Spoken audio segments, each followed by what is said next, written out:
যে ইভিএমে যে কারচুপি, সেই কারচুপির বিষয়ে আমার তো মনে হয় না সেরকম কোনো জায়গা আছে। আমার ব্যক্তিগত মনে করি সেরকম জায়গা কিছু নেই। তার আগে মকপুল হয়, এজেন্টদের সামনে তার আগে মকপুল হয়, সেই জন্য সেই জায়গাটা নেই বলে মনে হয় আমার। পশ্চিমবঙ্গে দু দফার ভোটের মধ্যে প্রথম দফার ভোট শেষ হয়ে গেছে এবং আগামীকাল 29শে এপ্রিল দ্বিতীয় দফার ভোট। আর সেই ভোটের আগে এই মুহূর্তে আমরা দাঁড়িয়ে রয়েছি নেতাজি ইনডোর স্টেডিয়ামে। সেই ইনডোর স্টেডিয়ামে ভোটের যে প্রক্রিয়াকরণের কাজ, সেই ভোটের প্রক্রিয়াকরণের কাজ কিন্তু একেবারে জোর কদমে চলছে।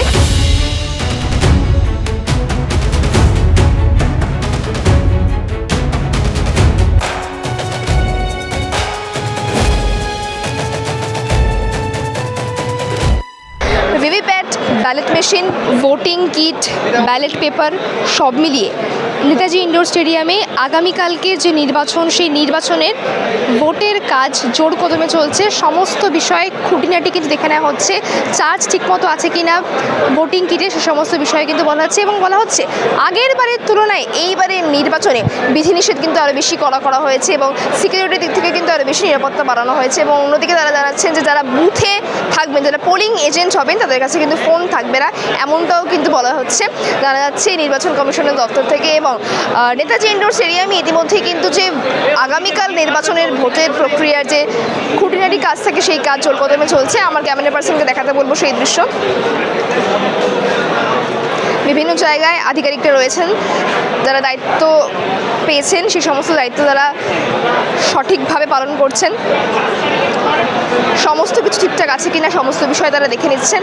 এবং তাদেরকে যখন ইভিএমের কারচুপি নিয়ে প্রশ্ন করা হলো, তারা বললেন যে এই বছরে অন্যান্য বারের তুলনায় ইভিএম কারচুপি কিন্তু সাধারণত কমই হবে, কারণ তার আগে মক পোলিং হবে। যে সমস্ত বুথে ভোট হবে সে সমস্ত বুথে মক পোলিং হবে এবং মক পোলিংয়ে ধরা পড়লে কিন্তু ইভিএম চেঞ্জ করে দেওয়া হবে। এমনটা কিন্তু বার্তা পাওয়া যাচ্ছে। এবং বিস্তারিত জানতে দেখুন প্রতিবেদনে কী বলছেন এখান থেকে। এই মুহূর্তে এখন যেটা খুলছেন এটা হলো কন্ট্রোল ইউনিট। হ্যাঁ, এটা হলো গিয়ে আমাদের ভোট প্রসেসের মধ্যে যিনি হলো গিয়ে ফার্স্ট থার্ড পোলিং থাকবেন, তার হাতে এটা থাকবে। ইনি যখন ভোট একটা ব্যালট ইস্যু করবে, এই ব্যালটটা ইস্যু করার পর ভোট কেন্দ্রের মধ্যে গিয়ে ভোটার ভোট দিতে পারবে। এটাকে কন্ট্রোল ইউনিট বলে, এটাকে বলে ভিভিপ্যাট। এটার কাজ হলো গিয়ে যখন একজন ব্যক্তি ভোট দেবে, ভোট দেওয়ার পর 7 সেকেন্ডের জন্য একটা ভোটার স্লিপ বেরিয়ে আসবে, যেটাতে সে বুঝতে পারবে যে কন্ট্রোল ইউনিটে যখন ভোট ইস্যু করা হলো, তিনি যখন ব্যালট ইউনিটে, আর একটা মেশিন আছে, ব্যালট ইউনিটে যখন সে ভোট প্রয়োগ করবে, ভোট প্রয়োগ করার পর সে যে প্রার্থীকে ভোট দিচ্ছে সেই স্লিপটা বেরিয়ে আসবে। এটাই হলো গিয়ে ভিভিপ্যাটের কাজ। সে 7 সেকেন্ডের জন্য দেখতে পাবে এবং এটা প্রমাণিত হবে সে যাকে ভোট দিচ্ছে সেই ভোটার সঠিক কিনা, তার একটা প্রমাণস্বরূপ 7 সেকেন্ডের জন্য একটা স্লিপ বেরিয়ে আসবে। এটা হলো ভিভিপ্যাট, এটা কন্ট্রোল ইউনিট। আর ওটা হলো ব্যালট ইউনিট, যেটার মধ্যে ভোট দেয় ভোটার, গিয়ে বুথের মধ্যে গিয়ে ভোট কেন্দ্রে গিয়ে সে ভোটটা দেবে, তার পছন্দ মতো যে ভোটার আছে তাকে ভোট দেবে। ওটা হলো অ্যানাদার, হ্যাঁ, ওটা হলো আলাদা কোনো একজন যাদের হচ্ছে গিয়ে ডিউটি পড়েছে তাদের। একটা ভোট কেন্দ্রে 3টে মেশিন থাকে, একটা ব্যালট ইউনিট, একটা কন্ট্রোল ইউনিট আর একটা হলো ভিভিপ্যাট। ব্যালট ইউনিটের যেটা কাজ, ব্যালট ইউনিট তো অ্যাকচুয়ালি যিনি ভোট দিতে যাবেন, ভোট কেন্দ্রে ঢুকবেন, সেখানে অপশান থাকবে, তার পছন্দ মতো সে প্রার্থীকে ভোট দিতে পারবে। একটা অপশান আছে, সেখানে ব্লু কালার আনমার্কড অবস্থায় থাকবে, সেই জায়গাতে প্রেস করলে তখন তার প্রয়োগ করা ভোটটা নির্ধারিত জায়গাতে ভোট বন্দি হবে, সেটা কন্ট্রোল ইউনিটের মধ্যে বন্দি হবে। এই জাস্ট লাইক এটা এরকম এইভাবে হলো ব্যালট ইউনিটটা থাকবে, যার পছন্দের ইয়েকে সে প্রেস করবে, যে কোনো একটাতে করলো, আর তখন একটা সাইরেন বাজবে, সে তার দ্বারা নির্ধারিত হলো যে সে ভোটটা তার পড়েছে। এবং এখানেও একটা ভোটার স্লিপ, একটা মিরর থাকবে, সেখান থেকে ভোটার স্লিপটা ডিসপ্লেতে চলে আসবে। দেখতে পাচ্ছি এখানে নির্বাচনী আমাদের ফার্স্ট পোলিং অফিসার আছে, তার সাক্ষাৎকার নিয়ে দিতে পারে। আরেকটা বিষয় বলবো যে অনেকেই এইবারে যে নির্বাচন, সেই নির্বাচনে ভয় পাচ্ছে যেভাবে এসআইআর হলো, এবং তারপরে কি মনে হচ্ছে গতবারের থেকে এইবারে কি পরিবর্তন আসছে?